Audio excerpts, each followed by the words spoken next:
भोकर मतदारसंघात लक्ष्मण हाकेंनी तोडपाणी केलं। Amol मिटकरींकडून हाकेंची audio clip post करत आरोप, तर सूरज चव्हाणांकडूनही हाकेंचा बिअरच्या बॉटलसोबतचा फोटो ट्विट करत टीका। मी पाणीतोड केलं तर अजित पवार नदीतोड सिंचन तोड। लक्ष्मण हाकेंचं अजित पवारांच्या राष्ट्रवादीला प्रत्युत्तर, तर अजितदादांनी सत्तेत जाण्यासाठी कुठे कुठे तोडपाणी केलं ते सांगू का, हाकेंचा इशारा।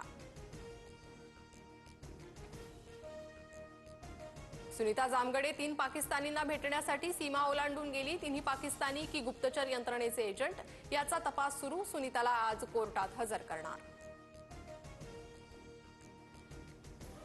प्री वेडिंग बंद करा, लग्न साखरपुडा हळद एकाच दिवशी। वैष्णवी हगवणे प्रकरणानंतर मराठा समाजानं जाहीर केली आचारसंहिता। समाजहित लक्षात घेता जास्तीत जास्त लोकांनी नियम पाळण्याचं आवाहन। बीडमध्ये ऊसतोडीला जाण्यापूर्वी 843 महिलांनी गर्भपिशवी काढली। गर्भपिशवी काढलेल्यांमध्ये 30 ते 35 वयोगटातील महिलांचा अधिक समावेश। शेगावच्या संत गजानन महाराजांच्या पालखीचं आज पंढरपूरसाठी प्रस्थान। 700 किलोमीटर पायी प्रवास करत पालखी जाणार आषाढी वारीला।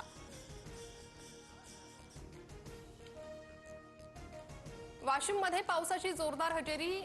नेतनसामधील पेरूच्या फळबागेचं मोठं नुकसान। फळं खराब झाल्यानं शेतकऱ्याच्या हातातोंडाशी आलेला घास हिरावला।